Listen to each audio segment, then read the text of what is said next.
سورۃ البقرہ آیت نمبر 207 وَمِنَ النَّاسِ مَن يَشْرِي نَفْسَهُ ابْتِغَاءَ مَرْضَاتِ اللہ، اور لوگوں میں سے کوئی ایسا بھی ہے جو اپنے نفس کو اللہ کی رضا میں بیچ دیتا ہے یا رضامندی اللہ کی چاہتا ہے تو اپنے آپ کو اس میں فروخت کر دیا۔ واللہ رؤوف بالعباد، اور اللہ اپنے بندوں پر بڑا ہی شفقت فرمانے والا ہے۔ اس آیت مبارکہ کی تفسیر میں یہ آتا ہے، اس سے پہلے آیات مبارکہ جو ہم نے پڑھی ان میں یہ تھا کہ ایک شخص کی بات ہوئی جو منافق تھا، یا منافقوں کی عام طور پہ بات ہوئی کہ انہوں نے کیسا رویہ طرز اپنایا اور اسلام کو نقصان پہنچانے کی کوششیں کی، بظاہر بڑی اچھی میٹھی اونچی باتیں کی، لیکن دل میں نفاق بھرا ہوا تھا اور اسلام کے خلاف بغض تھا جو ظاہر کیا انہوں نے اپنے عمل کے ساتھ۔ اس کے برعکس اللہ نے فرمایا کہ مومن ایسے ہیں، کچھ لوگوں میں سے کچھ ایسے بھی ہیں مومنوں میں سے کہ وہ اللہ کی رضامندی کے حصول کی خاطر اپنی جان بھی بیچنی پڑے تو بیچ دیا کرتے ہیں۔ ان میں ہمیں بہت سی مثالیں صحابہ اکرام کی سیرت سے ملتی ہیں۔ سلمان فارسی کی سیرت کو دیکھ لیں، حضرت سلمان فارسی رضی اللہ عنہ نے کس طرح سے چودراہٹ والی زندگی کو چھوڑ کر دین حق کی تلاش میں کریا کریا بستی بستی چکر کاٹے، اپنے آپ کو ہلکان کیا اس تلاش میں، اپنے آپ کو بھلا ہی دیا میں کون ہوں، یہاں تک کہ مدینہ پاک میں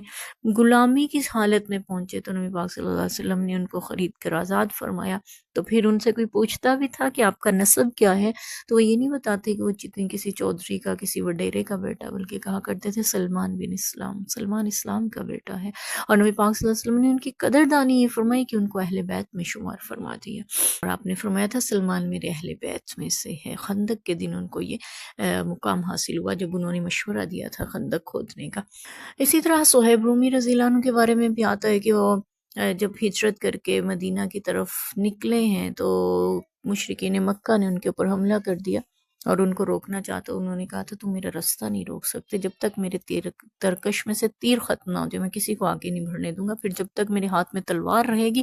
تم میں سے کوئی مجھے نہیں روک سکتا، ہاں اگر تمہیں میرا مال چاہیے تو فلاں جگہ پہ میں دفن کر کے آیا ہوں۔ تو وہ لوگ اس بات پہ راضی ہو گئے اور ان کو جانے دیا۔ یہ آتا ہے بعض روایت کے مطابق، یہ آتا ہے کہ وہ یعنی ہجرت کر کے روم سے آئے ہوئے تھے اور پھر ان کے چچا نے ان کو مکہ میں پناہ دی ہوئی تھی، یعنی ان کے زیر سایہ زیر کفالت تھے وہ۔ تو جب وہ مسلمان ہوئے اور مدینہ جانے کا ارادہ کیا تو چچا نے ان کے سارے مال اسباب جو تھے وہ لے لیے اور کہا کہ تمہیں جانا ہے تو جاؤ، یہ مال تم نے یہاں رہ کے کمایا ہے، اس پہ تمہارا کوئی حق نہیں ہے، تم اس میں سے کچھ نہیں لے کے جا سکتے۔ تو جب وہ مکہ میں رہتے تھے ایک شہزادوں کی سی زندگی بسر کرتے تھے، ایسا لباس، ایسی پوشاک، ایسی خوشبو استعمال کرتے تھے جو مکہ میں کسی اور کو میسر نہیں ہوتی تھی، یعنی شاہانہ ٹھاٹ کے ساتھ زندگی بسر کرتے تھے، ایک شاہی زندگی تھی۔ لیکن جب مدینہ کی طرف ہجرت کی تو بدن پہ ٹاٹ کا لباس تھا۔ نبی پاک صلی اللہ علیہ وسلم کی خدمت اقدس میں اس حال میں حاضر ہوئے تو میرے نبی آبدیدہ ہوئے ان کی اس حالت کو دیکھ کر۔ اور پھر یہ بھی آتا ہے کہ حضرت علی المرتضیٰ رضی اللہ عنہ جب نبی پاک صلی اللہ علیہ وسلم نے ہجرت فرمائی تو وہ نبی پاک کے بستر پہ اس رات کو سوئے اور آپ صلی اللہ علیہ وسلم کی چادر تانی تاکہ وہ مشرکین مکہ کی امانتیں اور ان کے رکھے ہوئے رقوم جو ہیں وہ واپس لوٹا کر پھر مدینہ تشریف لا سکیں۔ اپنے آپ کو، اپنی جان کو نبی پاک کی حفاظت کے لیے بیچ دیا، تو یہ مراد بھی ہو سکتا ہے۔ اور بھی صحابہ اکرام نے جس طرح سے قربانیاں دی وہ سب اس میں شمار ہو سکتی ہیں۔ اللہ نے فرمایا کہ ایسے بھی ہیں لوگوں میں سے جو اپنے آپ کو، اپنی جان کو اللہ کی رضا کے لیے بیچ دیا کرتے ہیں۔ تو اپنے آپ کو ہم بہت سی چیزوں کے بدلے بیچ دیتے ہیں۔ ہر شخص کی ایک قیمت ہوتی ہے، اور وہ قیمت کیا ہوتی ہے؟ ہم دیکھتے ہیں کہ کسی شخص سے بات کرتے ہیں کہ بھی آپ یہ کام کرتے ہیں، افسران کی مثال اکثر ہم لے سکتے ہیں، اتنی رشوت آپ کو دیں، 10,000 دیں، 20 دیں، 30 دیں، کہتے ہیں نہیں نہیں میں ایسا بندہ ہی نہیں، میں یہ کام نہیں کر سکتا۔ یہاں تک کہ 50، 60، 70 پہ جا کے، 1 لاکھ پہ جا کے، 10 لاکھ پہ جا کے، جیسا کام ہوتا ہے اسی کی نسبت سے وہ وہاں پہ مان جاتا ہے۔ تو اس سے پتہ چلتا ہے کہ یہ اس شخص کی قیمت ہے۔ تو کچھ لوگ اپنی دنیاوی قیمت بہت گھٹیا لگاتے ہیں، وہ کسی بھی لذت بے گناہ جس کو کہتے ہیں اس کے پیچھے بھی بک جایا کرتے ہیں، ایک چھوٹے سے مفاد پہ بک جاتے ہیں، ایک چھوٹی اور گھٹیا مقاصد پہ گر جاتے ہیں، اور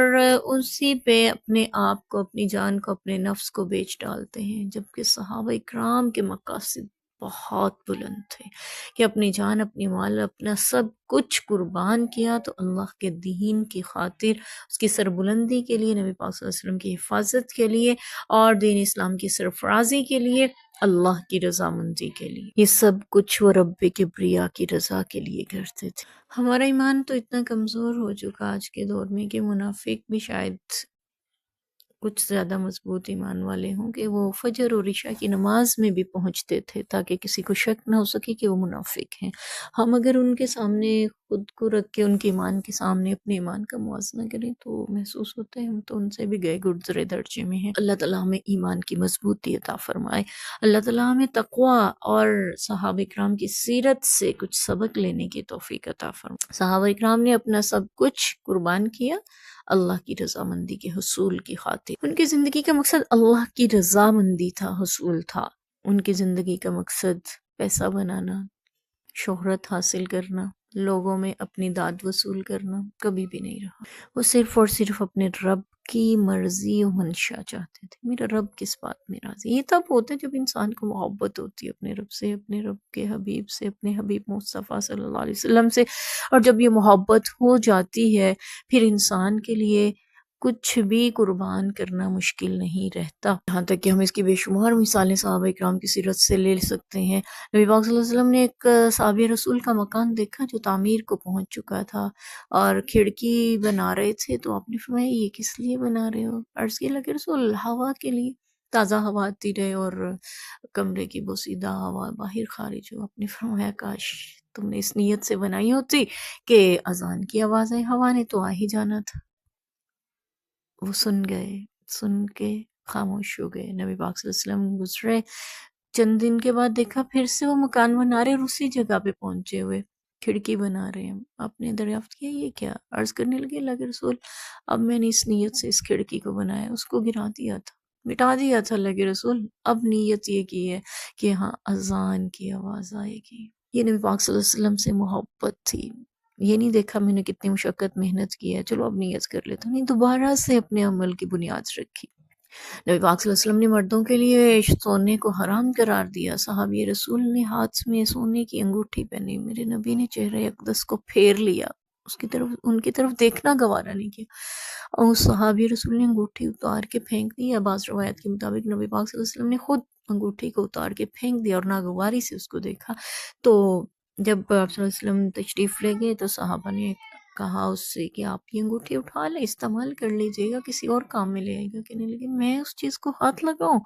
جس کو میرے نبی نے نفرت کی نگاہ سے دیکھا ہو، سوال ہی پیدا نہیں ہوتا کہ میں اسے اٹھاؤں۔ نبی پاک صلی اللہ علیہ وسلم خطبہ ارشاد فرما رہے ہیں، آپ نے ارشاد فرماتے ہوئے یہ الفاظ اپنے زبان اقدس سے ادا کیے کہ بیٹھ جاؤ۔ کسی اور صحابی کو عرض کیا تھا تو ایک صحابی رسول مسجد میں ابھی داخل ہو رہے، ان کے کان میں یہ آواز پڑی، وہ وہیں بیٹھ گئے، دروازے میں ہی بیٹھ گئے، جوتے پڑے ہوئے تھے صحابہ کرام کے، وہیں بیٹھ گئے۔ نبی پاک کی نظر نگاہ مقدس پڑی تو فرمایا عبداللہ تم یہاں کیوں بیٹھ گئے؟ عرض کرنے لگے اللہ کے رسول جب میں مسجد میں داخل ہوا فرما رہے تھے بیٹھ جاؤ تو عبداللہ کو گوارا نہ ہوا کہ اپنا قدم آگے بڑھائیں نبی کے حکم سے۔ یہ تھے وہ لوگ جو اپنے رب کی رضا میں اپنا سب کچھ قربان کرنا جانتے تھے۔ جب نگاہ کی حفاظت کا حکم ہوا تو یہ عصمتوں کے محافظ بن گئے تھے۔ وہ لوگ تھے جو آپس میں ایک دوسرے کے خون کے پیاسے تھے، لیکن جب دین اسلام کی بات ہوئی، قوت و بھائی چارہ قائم ہوا تو یہ ایک دوسرے کے خون اور جان اور عزت اور مال کے محافظ بن کے اٹھ گئے۔ ایثار ایسا دکھایا، اپنی زمینیں، اپنے گھر، اپنے جائیداد تک اپنے ساتھیوں میں، مہاجروں میں تقسیم کر دیے۔ اللہ تعالیٰ نے بھی ان کی تعریف عرش کے بلندیوں سے فرمائی، وَمِنَ النَّاسِ مَن يَشْرِي نَفْسَهُ ابْتِغَاءَ مَرْضَاتِ اللَّهِ۔ لوگوں میں کچھ ایسے بھی تو ہیں جو اپنے رب کی رضامندی کے حصول کے لیے اپنی جان بھی بیچ دیا کرتے ہیں۔ تو اسی لیے کہا جاتا ہے کہ تمہارے نفس کی قیمت، یاد رکھنا تمہارے نفس کی قیمت جنت ہے، سب سے کم قیمت ہے، یہ جنت ہے، کبھی بھی اس سے کم قیمت میں خود کو نہ بیچنا۔ ساتھ ہی اللہ نے ذکر کیا واللہ رؤوف بالعباد، اللہ اپنے بندوں پر بڑا ہی شفقت کرنے والا ہے، یعنی یہ کمزور تھے، ناتواں تھے، اکیلے تھے، تنہا تھے، اللہ نے ان پہ شفقت کی، اپنے ان بندوں پر رحم کیا، ورنہ دشمن ان کو چک لے جا سکتے تھے، ان کو کچھ بھی نقصان پہنچا سکتے تھے، دین کو روک سکتے تھے، لیکن اللہ نے اپنے ان بندوں پہ شفقت کی، جنہوں نے رب کی رضا کے حصول کے لیے محنت کی اور دشمن کے مقابلے میں ان کو کامیاب ٹھہرایا اور اسلام کو فتح اور سرفرازی سے نوازا۔